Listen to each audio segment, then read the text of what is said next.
asalaamaaleykum wa rahmatullahi wa barakatu. maa ngi nuyu sous-préfet di rafetlu teewaayam di nuyu sunu sëriñ jóge ba Thiès di sëriñ Cheikh Ibra Touré di doomu sëriñ Saliou Touré ñu ngi rafetlu teewaayam di ko ziar di ko jox wàccuwaayam di nuyu sunu imam Niass nekk imam ratib fii ci Noto waaye surtout di rafetlu ay kàddoom ndax wax dëgg yàlla jàng naa lu bëri ci moom tey ndax xamoo woon noonu lay suivre action yi def fii ci commune bi. imam jërëjëf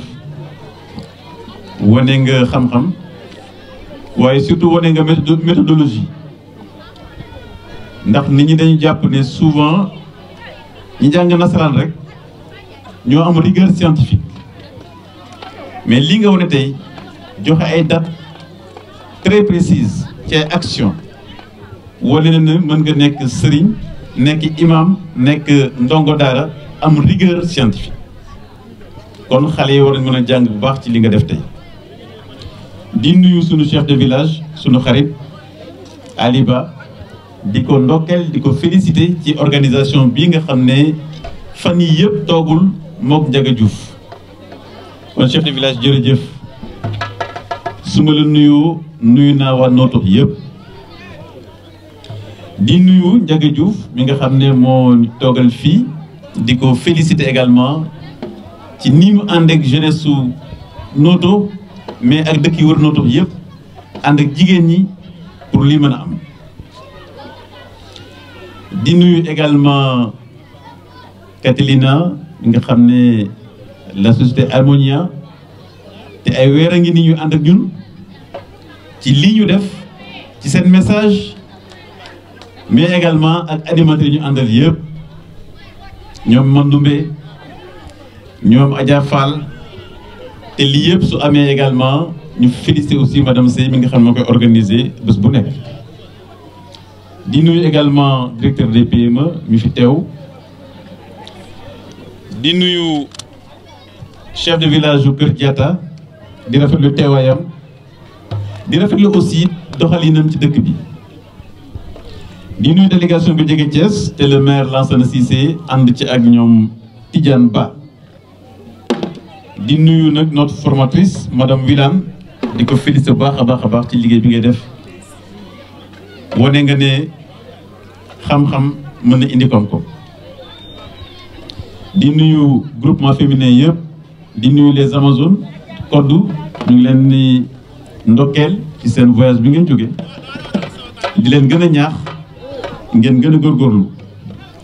di nuyu aussi entrepreneur bi nga xam ne moo liggéey bi di sunu xarit di Lay Fall nee naa ko sànq nag dafa beral loxo waa Noto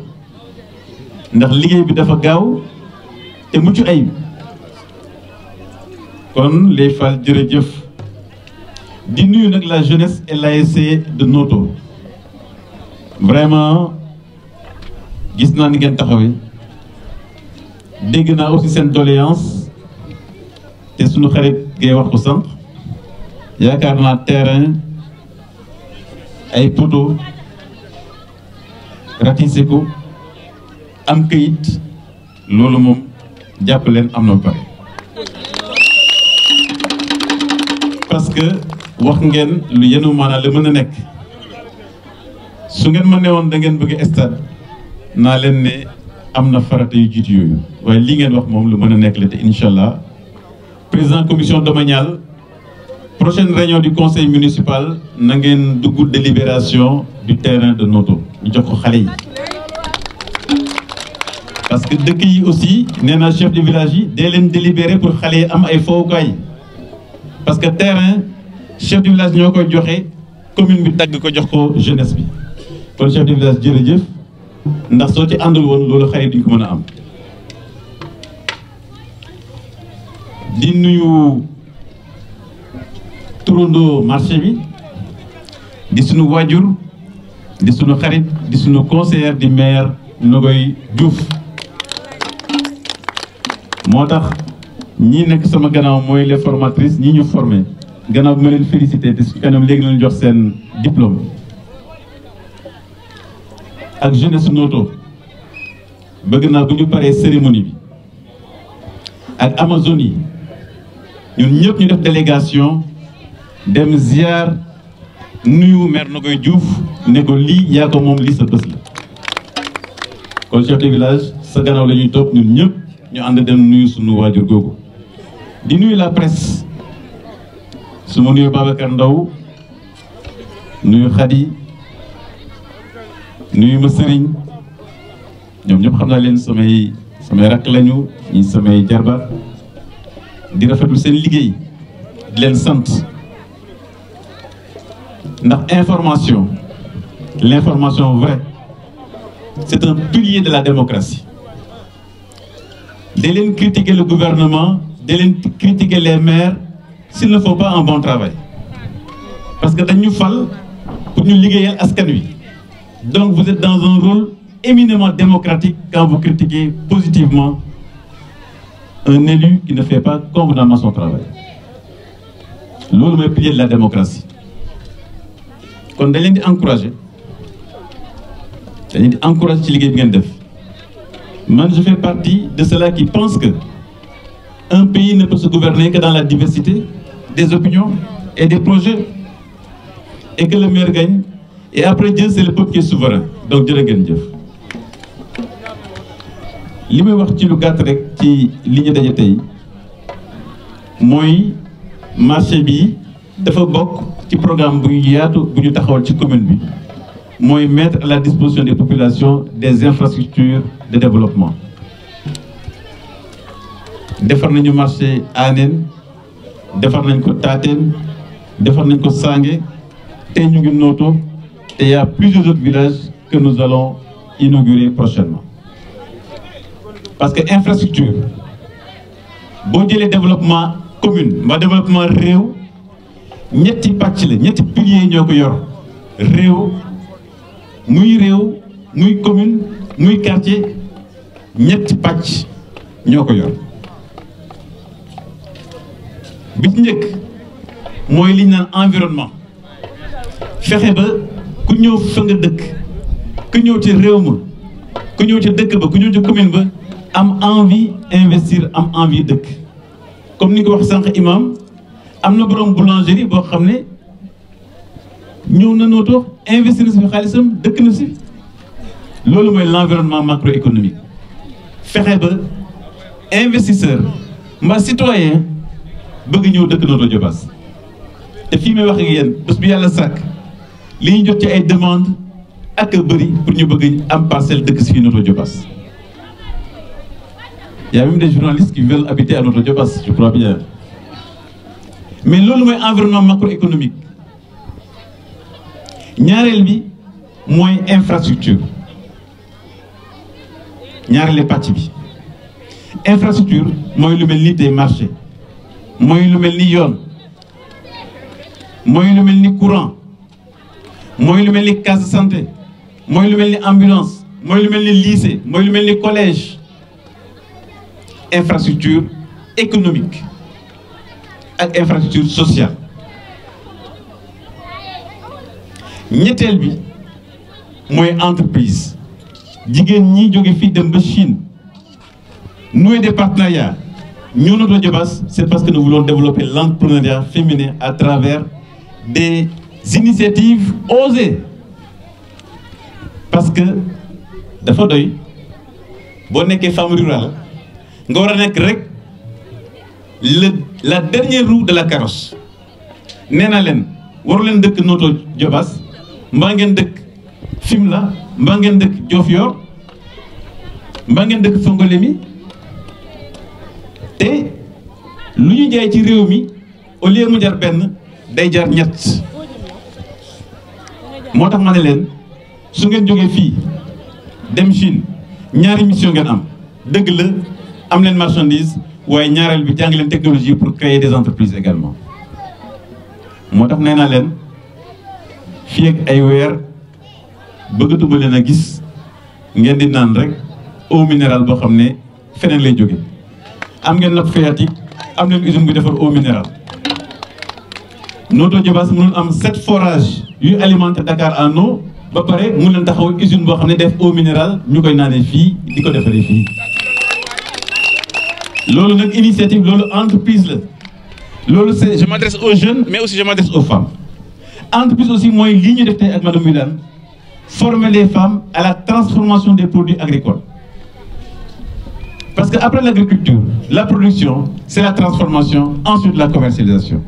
kon bu ñu boolee formation transformation un marché de proximité tool yaa ngi fi ñett yooyu mooy suñu pilier politique économique et social production transformation et commercialisation kon madame Wilane jërëjëf looloo waral lii ñu def fii tey incha allah ay semaines yi di ñëw na yem yeneen dëkk inauguré fa également yeneen marché leen sant bu baax leen gërëm asalaamaaleykum wa rahmatullahi wa barakatu ay doomu ndey lañu ci xeetu séeréer maag moom ñoo bokk xeet ay léemu lañu kon kenn mënul dugg sama diggante ak moom loolu bu nekk loo xam ne ku nekk na ko leeral parce que daa am ñoo xam ne xëy na jàmm moom bëgguñ ci dara jàmm bëgguñ ci dara waaye nit fi nga juddoo màggee fa ci juróom-ñaari génération côté yaay ñu suul leen fa juróom-ñaari génération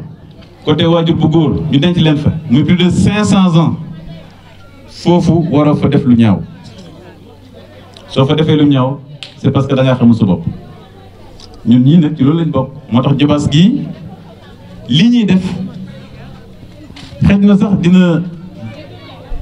ça serait surprenant de le dire mais xaaruñ ci ñu voté ñu élection parce que nit doo taamu ci moom loo xam ne yàlla ci boppam da ko bàyyi doomu aadama maa ngi wax ak jàkkaarloo ak sunu imam yi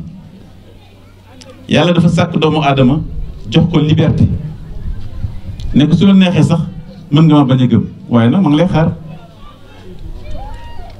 doomu aadama aussi intérêt fa mu nekk yaakaar naa jarul koy explication yi sore chef de village kon yéen jigéen ñi élection yaa ngi di ñëw foofu lay daanele di élection présidentielle est-ce que yéen a ngi may déglu bu baax a baax yéen jigéen ñi yéen lay waxal nag ñu toog fële moom waxuma ak ñoom waaye yéen ñi ma dégg dama bëgg ngeen jóg taxaw ngeen déglu ma bu baax yéen jigéen ñi nekk sama gannaaw à droite ak ñi nekk à gauche jóg leen taxaw bu baax parce que ñu ngi juble dëgmal ay élection jóg ngeen gis nga élection yi ñuy dem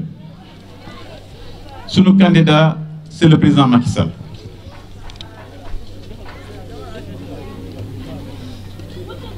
ren pomme de terre bii ngeen dunde ci Tabaski boo ko xaymaa ci xaalis ñeent fukki milliards la waaye ren ñeent fukki milliards yooyu yëpp ci poosu doomu Sénégal la dem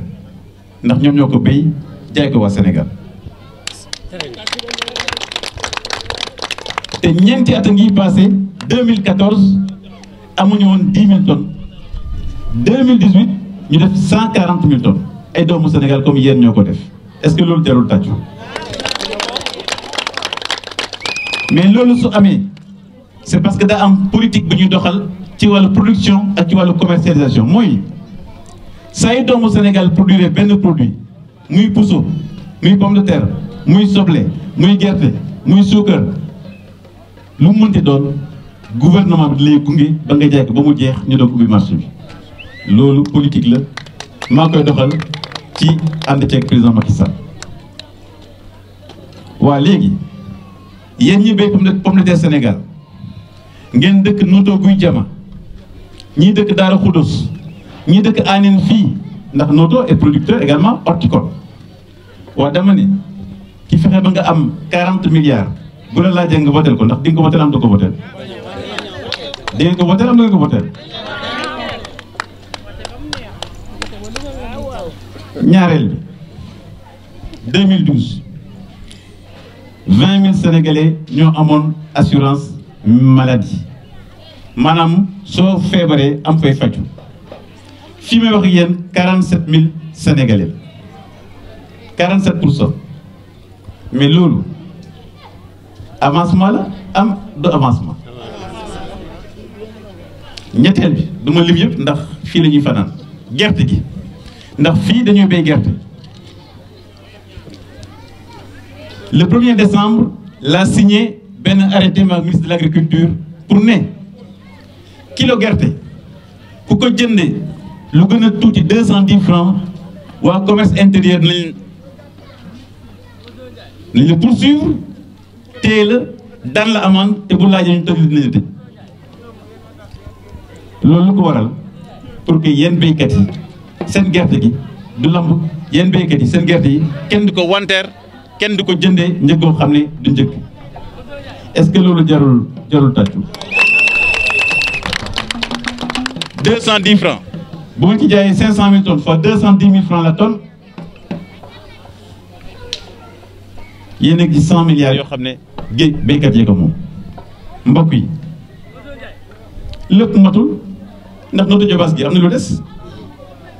man nee naa leen lépp matagul ndax nee naa ñetti pàcc yi environnement macroéconomique infrastructure entreprise bu ci nekk rek am na loo xam ne ay jéego ngi ci am waaye développement réew mi gouvernement koy defar maire koy defar waaye ak yéen population yi moo tax ma ne leen ngeen ànd ak seen ay chef de village ànd ak seen ay conseils municipaux ànd ak seen gouvernement pour que Sénégal ère bi mën na la dugg en 2019 2020 2021 na la nekk une économie pétrolière maanaam réew mi defar pétrole ak gaz bu jotee duñu fàtte mbéy de déedéet parce qu'il faut de la diversification il faut de l'industrie il faut du service Notto Diobass gi nekk à 5 kilomètres de l'aéroport ñu ne fi def fii une plateforme de service de niveau international mooy lan mooy fexe ba ëllëg des entreprises dans le domaine du commerce de l'ingénierie financière ñu samp fii ci Notto Diobass ànd ak l'économie pétrolière mais ànd également ak l'agriculture dans le Sénégal loolu mooy xalaat bi kon mbokk yi Sénégal day dem comme ni ko xale di waxee yàlla ko dogal yaakaar ngeen bu ñu toogee di wax fii ay kilifa di toll nii toog jàkkaarloog ñun sous-préfet toog jàkkaarloog ñun nekk ñu di wax waxu caaxaan parce que bu ñu doon wax waxu caaxaan dañuy sol seen dal dem seen yoon kon la jeunesse Sénégal day dem fexe leen nag bu bokk ci génération bi nga xam ne ñooy construire le Sénégal parce que bu ngeen ci bokkee le Sénégal sera construit bu ngeen ci bokkulee d'autres vont le construire à votre place parce qu'il y a des pays qui ont une économie pétrolière et de gaz mais malheureusement ce sont les étrangers qui sont installés donc ci formation ci engagement ak ci pas-pas Mamadou Diop jërëjëf ci walaay daaneel say kàddu nee naa sous-préfet sànq ma ne ko vraiment Mamadou Diop man daf ma yéem parce que nga mën a nekk jàngalekat mu nekk communicateur traditionnel xam histoire du Sénégal loolu may yàlla la jërë ngeen jëf asalaamaaleykum wa rahmatullahi wa barakatuh kàttanal ba ñu mën a taxaw fii tey moom mi ñu may ak wér tamit ba ñu mën a teew fii tey di sant sama yaay booy di wax ni tey dama am honneur bu mag di wax ni tey bés bi bu yemoon fii rek dafay neex ndax lu toll ni marché Notto ñu di ko bëgg di ko def tey ba yàlla dogal ñu def ko tuddee ko sama yaay tey mbir mi bu fi yemoon sax neex waaye yaakaar naa nag du sama yaay man dong Alioune Sarr mi ko def ci am cër moo tax mu def ko kon Alioune Sarr jërëjëf ba nga xamee li nga xam ne mooy sa tâche nga remplir ko merci beaucoup di sant sama camarade yi may àndal ci terrain bi di sant waa Notto gii nag nga xam ne fi laa juddoo fi laa yaroo di leen sant bu baax di leen gërëm bu am commencement mais amul yemukaay sant naa leen gërëm naa leen di sant Amazone yi nga xamante ni ministre daf ma boole woon ak ñoom ñu dem Chine def fa 15 jours ñëw bii ci guddi la ñu ñëw yàlla xam na ni dañoo fanaan ñaari fan ci vol mais mënuñu woon a bañ a ñëw fii ndax ngor gi ñu Alioune Sarr lebal te li ñu la koy fayee nag Sarr mooy foo gees sa ginnaaw rek ñun loo ñu defal taxul ñu ànd ak yow ñun dañoo fasante ak yow kóllëre te dañuy wax ni parti politique boo fayee ñun ñu toog di la wax ni ne dañoo pare pour ànd ak yow ba pare loolu ngëm-ngëm la bu ñu am te dañ koy fas yéene di ko féddal heure buñ dajee ak yow di wax ni nag Nogaye Diouf mooy sama yaay rek doy na amu fit man geesuma dawuma tiituma daayuma te xuux dàquma aussi muy guddi muy naaj muy suba muy taw muy fajar heure boo geesoo sa ginnaaw di nga ma seen man loolu moo ma ñor li ma ñor mooy bàyyi lay mii sama góor xottil ma kayit bindal ma ci fu la neex demal topp Alioune Sarr heure bu la neex boo fa dee am weer ñaari weer jox naa la foo weer kon Fall Ndiaga Yaram yàlla na sa jaamu yàgg di wax ni Amazone yi def nañ 15 jours siin sonaluñ ma tongaluñ ma te mënoon nañ maa tongal nag ndax bokkuma ak ñoom dëkk nootoo laa dëkk ñoom ñu dëkk fu nekk ci Jobaas ba ñu ne présidente buy jiite femme Amazone yi ñoo ma joxoñ ndax kenn du ni kay taar na ma waaye nag li may ñaan mooy yàlla sunu borom yàlla na ma kàttanal may ma gudd fan may ma fit may ma jom may ma ngor ba yan bi ngeen ma yan ma mën ko yan ba mu oyof sama xol nag dafa fees muy ndax yéen a ma doy yaa ma doy ku mu doyul dara doyu la ñun Sarr heure boo geesoo di mu siyam ñun ñoo la bëgg piir ñun ñoo la bëgg piir ñun ñooy bàyyi faale Alioune Sarr bu mettee di nga ñu siyam buy taw di nga ñu séen dañuy takk suñuy daal woggati ba mu ca kaw ànd ak yow campagne ba fin campagne te séentuwuñ ci yow dara kon Sarr li nga def mënoon nga ko bañ a def ndax ñun laajuñu la ko waaye ngor rek moo tax nga def ko waaye yàlla boo réccu loo ko doon defee yàlla na la yàlla jaarale ci lii nga ñu defal mu yokku la ba nga yëg ko ci darajay Moustapha barke Serigne Touba dañu laa bëgg biir ñun billaahi wallaahi wataalaahi di nga dem pale loolu moom ñun ñoo la ko waxal te jigéen gore ne gore boo xam te du jàpp mukk bàyyi ñun ku nu jàpp dee moo ñuy tàqale ak moom kon jàpp nan la te jàpp nan la te di nga xam ni yow jàpp nan la ngor nga nu lebal nag waaye nag nan dem ca kanam lépp di nga gis ni ñun gor nga ñu lebal te doonu gën a gore jërë ngeen jëf merci beaucoup waxati boo gisee góor gu wasin digga ni cay lii te wax dafa jooy ñett ni dañ maa wax te wax ma jotul ma jooy wax ko jot kenn waxu ko mu jooy ñu bàyyi ba wax ko passé ñu door koo wax mu jooy te loolu laay bañ mu dal ma kon bu ma nuyoo kilifa yi fi teew yëpp di jiital ci nuyoo bi monsieur le ministre Alioune Sarr di ci teg monsieur le sous-préfet di ci teg chef de village yi ak imam yi ak mboolem conseil yi fi teew ak yi fi teewul di nuyu présidente groupement yi ak groupement yi fi teew yëpp di nuyu ASC yi di teg loolu ci loxol Khalifa Ba sama xarit sama rakk mu tegal ma ko ci loxo ASC yi nekk ci biir Jobaas yëpp ñoom ñëpp maa ngi leen di nuyu kenn ku nekk ci turam ak santam man nag samay wax du sori ndax sama xol dafa fees dama am mbégte sama dëkk laa am sama zone laa am ndax lii ñu fi wax lépp fu ma àgg ci sama diggante ak Alioune Sarr dinaa la ko seedeel tey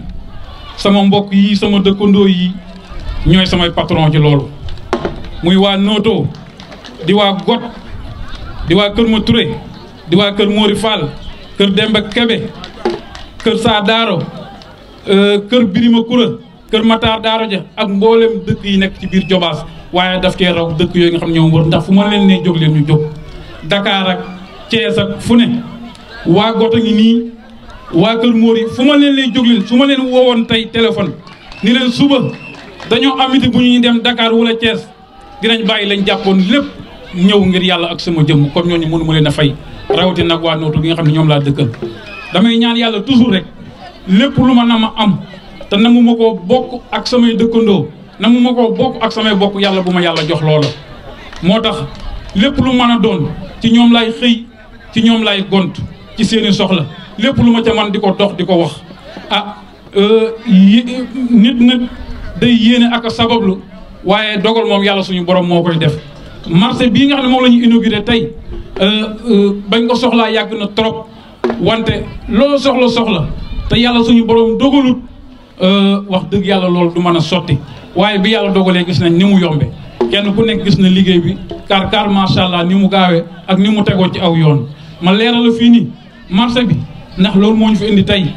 bi nga xamante si nii waxtaan nañ ci ak ministre yàgg nañ ci waxtaan mais ginnaaw ba dogalub yàlla bu ñëwee mu woo ma boole ma ak le directeur Ndaw mële toog di ko nuyu di ko tatagal di ko jox nuyoo waa Jobaas nuyoo waa Noto bi ñu ñëwee dama woo population bi mënoon na ma toog ak ñoom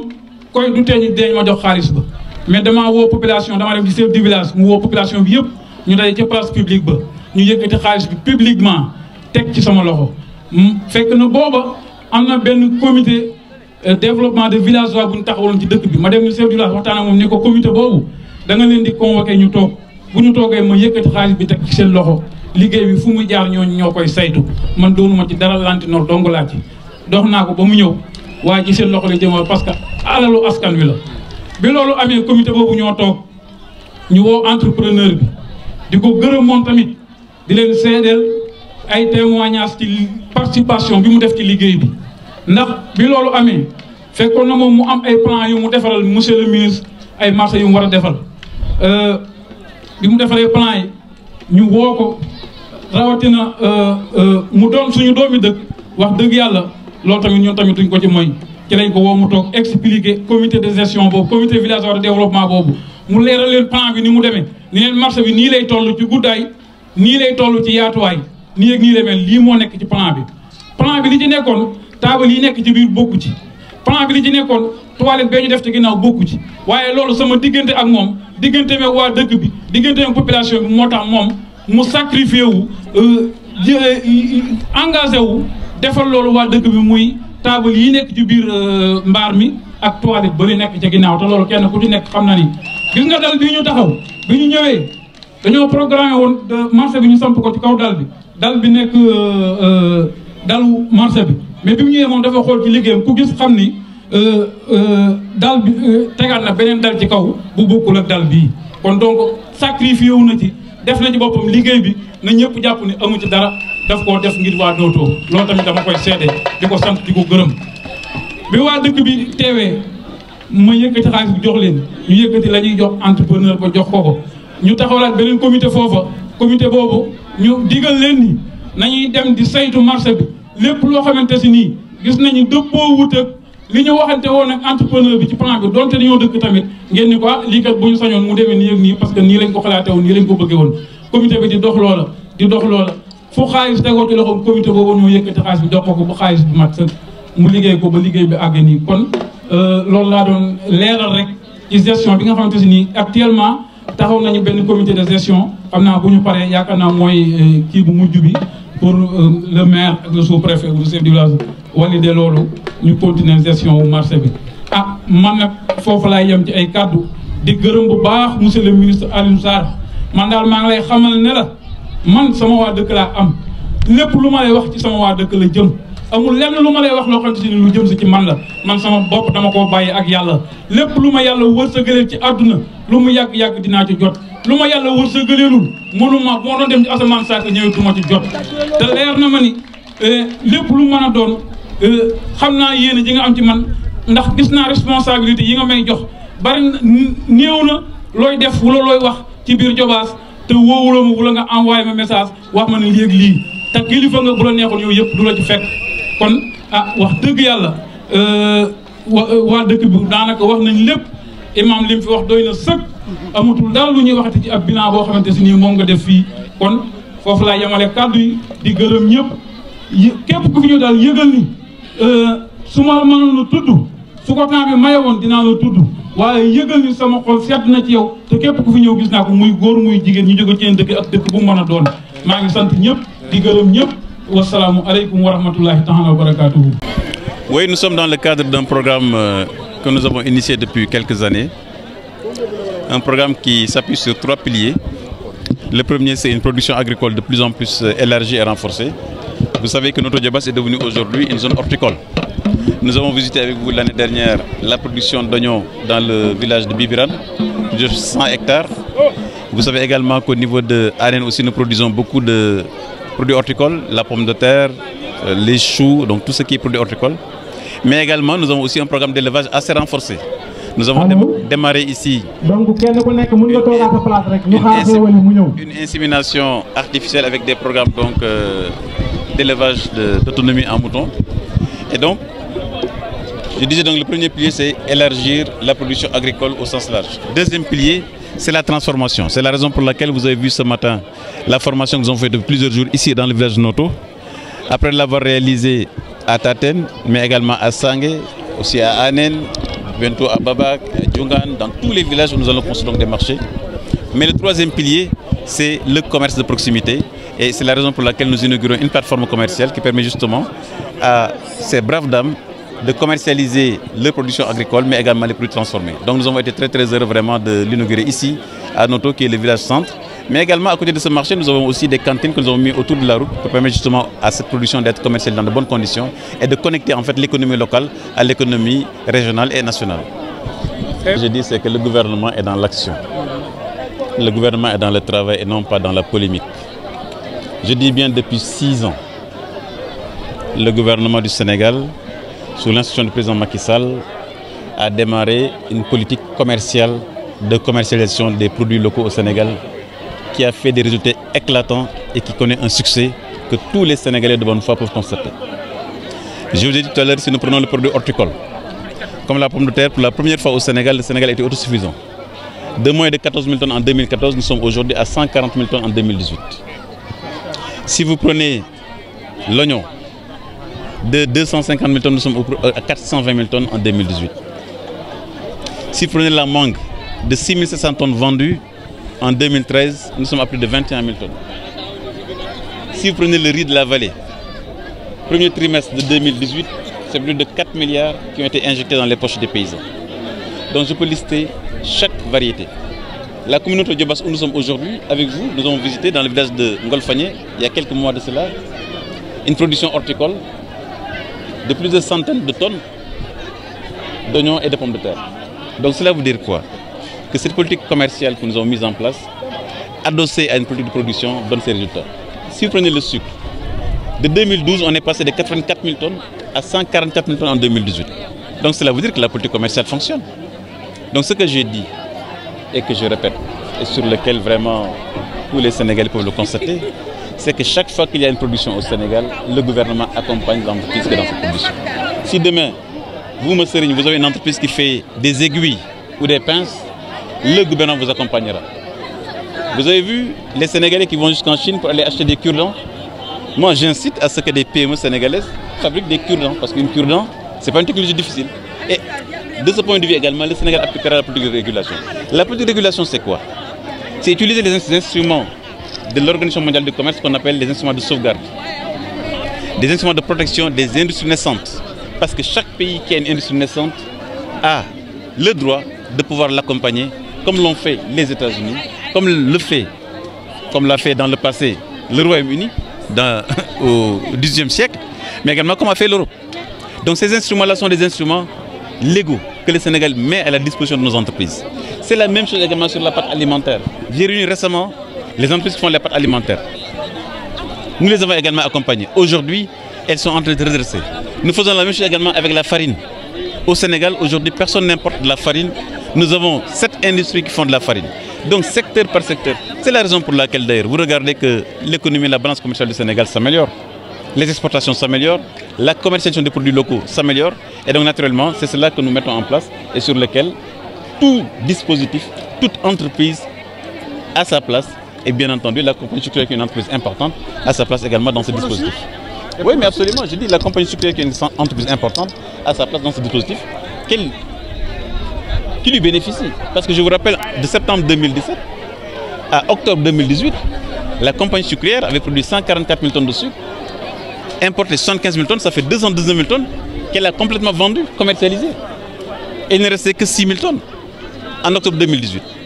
Le gouvernement, quand il n'y a plus de stock, le gouvernement approvisionne le marché. Mais une fois que la compagnie sucrière commence sa production naturellement, le gouvernement stoppe les importations et l'accompagne jusqu'à ce que cette entreprise commercialise la totalité de sa production, comme nous le faisons aujourd'hui avec la Sonacos. la Sonacos a de l'huile d'arachide, nous avons stoppé les importations d'huile et naturellement permettre à la Sonacos aussi de commercialiser toute sa production. Donc c'est une démarche constante qui n'est pas une démarche de polémique. Et je dis bien, je suis à un niveau qui est tel que je ne peux pas descendre en dessous, puisque les Sénégalais qui ont élu un chef d'État au suffrage universel, ce chef d'État qui a choisi un gouvernement, nous devons respecter la dignité du suffrage des Sénégalais. Et donc de ce point de vue, nous sommes totalement insensibles aux provocations, au langage ordurier qui ne nous intéresse pas parce que le peuple sénégalais n'est pas construit sur des valeurs comme ça. Le peuple sénégalais est construit sur des valeurs de respect. Le peuple sénégalais a construit toute sa philosophie sur la considération de l'autre. Et je dis bien, nous sommes des hommes et des femmes libres, justes, qui ne devons après Dieu que de rendre compte qu'au peuple sénégalais. Et donc ce que nous le faisons parce que nous avons des convictions, parce que nous avons des valeurs dans lesquelles nous avons été construits, des valeurs dans lesquelles nous avons été éduqués. Et naturellement, moi, Alioune Sarr, que vous me connaissez très bien, je suis quelqu'un vivant dans une commune. Je suis maire depuis 10 ans. Et les valeurs qui structurent cette commune-là ne peuvent me permettre que de donner un langage adapté aux réalités socio-économiques du Sénégal.